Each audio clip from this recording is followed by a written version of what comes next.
నమస్తే SR7 TV news కి స్వాగతం. నెల్లూరు చెందిన బుడిగ రేణుక అనే మహిళ నెల్లూరు దిశ పోలీస్ స్టేషన్ లో మాట్లాడుతూ బుడిగ శ్రీనివాసులు రెడ్డి అనే వ్యక్తి 2013లో పెళ్లి చేసుకున్నాడని, ఇద్దరు పిల్లలు పుట్టిన తర్వాత ఇప్పుడు నన్ను కేర్ టేకర్ అంటున్నాడని, నన్ను ఎన్నో రకాలుగా ఇబ్బందులు పెడుతున్నాడని, అతను ఇప్పటికీ 2 పెళ్లిళ్లు చేసుకుని ఉన్నాడని, ఇప్పుడు నన్ను నా బిడ్డలను వదిలించుకొని మరలా 4వ పెళ్లికి సిద్ధం అవుతున్నాడని, అతనిపై కఠిన చర్యలు తీసుకొని నా కాపురాన్ని నిలబెట్టాలని కోరుతున్నానని వాపోయారు.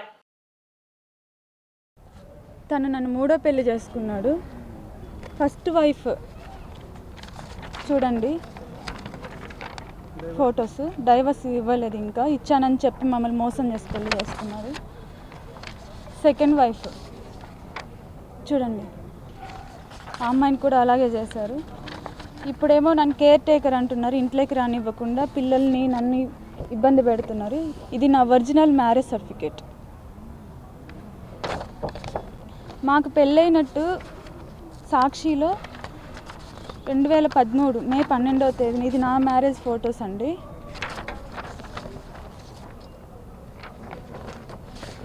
ఇవన్నీ ఉండి కూడా తను నన్ను ఇప్పటికి ఇంట్లోకి రానివ్వకుండా, నా భార్య కాదు, నువ్వు కేర్ టేకర్వి, నా మీద ఇంట్లోకి రానియద్దని చెప్పి గేట్లు వేసేసి ఇంట్లోకి రానియకుండా పిల్లల్ని నన్ను బయట పెడుతున్నారండి. ఇప్పుడు మళ్ళీ ఇంకొక మ్యారేజ్ చేసుకోవాలని ట్రై చేస్తున్నాడు. దానికోసం నేను కోర్టులో కొన్ని కేసులు పెట్టున్నాను. ఇక్కడ దిశ పోలీస్ స్టేషన్లో కేసులు ఇచ్చున్నాను, ఎఫ్ఐఆర్ అయినాయి. మళ్ళీ ఫిఫ్త్ టౌన్ పోలీస్ స్టేషన్లో కేసులు ఇచ్చున్నాను. కానీ ఇప్పటి వరకు పోలీస్ వారు అందరూ నాకు హెల్ప్ చేస్తూనే వచ్చారు. మన 5th టౌన్ సిఐ సార్ గారు కానీ, డిఎస్పీ సార్ మేడం గారు కానీ, ఎస్పీ సార్ గారు, వీళ్ళంతా హెల్ప్ చేస్తూనే వచ్చారు. ఇప్పుడు ఏంటంటే తను ఢిల్లీ నుంచి మిగతా అతను ఐఎఫ్ఎస్ ఆఫీసర్ కాబట్టి మిగతా వాళ్ళందరి చేత ప్రెజర్ చేపించి వాళ్ళ చేత కూడా నాకు సహాయం చేపించారేమన్న భయంతో మిమ్మల్ని నేను ఆశ్రయిస్తున్నాను. ఇప్పుడు ఏంటంటే మా ముగ్గురిని తొలగించుకొని ఇంకొక పెళ్లి చేసుకోవాలి, ఇలా మిగతా అమ్మాయిలతో కూడా చాలా ఉన్నాయండి. నేను అందరు చెప్పలేను, ఎందుకంటే వాళ్ళ లైఫ్ నేను స్పాయిల్ చేయాలనుకోవట్లేదు. దయించి నాకు న్యాయం జరగాలని కోరుకుంటున్నా సార్. చంద్రబాబు నాయుడు గారు సార్, ప్లీజ్ మాకు నా పిల్లలకి న్యాయం జరగాలి. చూడండి, నిన్న సార్ బాబుకి 102 ఫీవర్ ఉంటే మధు చిన్నపిల్లల హాస్పిటల్కి వెళ్ళున్నాం సార్. మేము వెళ్ళి తిరిగి వచ్చేసరికి గేట్లు వేసేసి పైన గేట్లు లిఫ్ట్ ఆపేసి మమ్మల్ని రోడ్లోనే ఉంచేశారు సార్. నేను ఎక్కడికి వెళ్ళాను సార్ పిల్లల్ని తీసుకొని జ్వరంతో. ఆ రాత్రి 9-10 అప్పుడు మా అమ్మ వాళ్ళేమో కడప డిస్టిక్, అక్కడి నుంచి రావడానికి నాకు ఎవరు హెల్ప్ ఉంటారు సార్. తర్వాత ఇక్కడ రిపోర్ట్ ఇచ్చినాం సార్, దిశ పోలీస్ స్టేషన్కి వచ్చి రాత్రి ఫోన్ చేశాను, అందరు వచ్చి చూశారు. వాళ్ళు కూడా ప్రయత్నించారు, వాళ్ళు ఓపెన్ చేయలేదు డోర్లు. ఉదయం వచ్చి రిపోర్ట్ ఇక్కడ ఇచ్చాను దిశ పోలీస్ స్టేషన్లో, వాళ్ళు చూస్తామన్నారు. వేసే ఉన్నారు సార్, రానివ్వట్లేదు.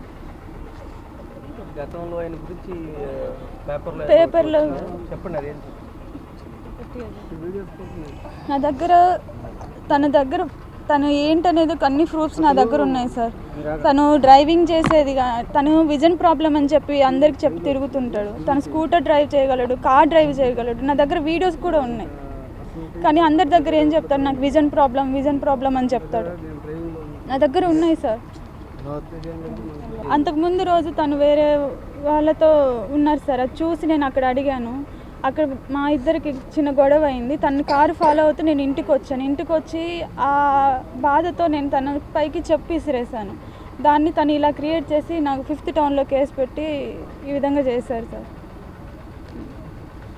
దాన్ని ఇలా బ్లేమ్ చేసి కేర్ టేకర్ అని చెప్పి పిల్లలు ఇది కాదని చెప్తే ఇలా ఎంతమంది అమ్మాయిలతో ఆడుకుంటారు సార్. ఇంకా ఆడుకుంటూనే ఉన్నాడు, ఇంకా చాలామంది అమ్మాయిలు ఉండనే ఉన్నారు. అతను అధికారం ఉందని ఇలా చేస్తూ పోతూ ఉంటే నేను నా పిల్లలు ఏమైపోవాలి సార్? నాకు నా పిల్లలకి న్యాయం జరగాలి సార్. ఇప్పుడు ఇంట్లో ఉండనివ్వట్లేదు.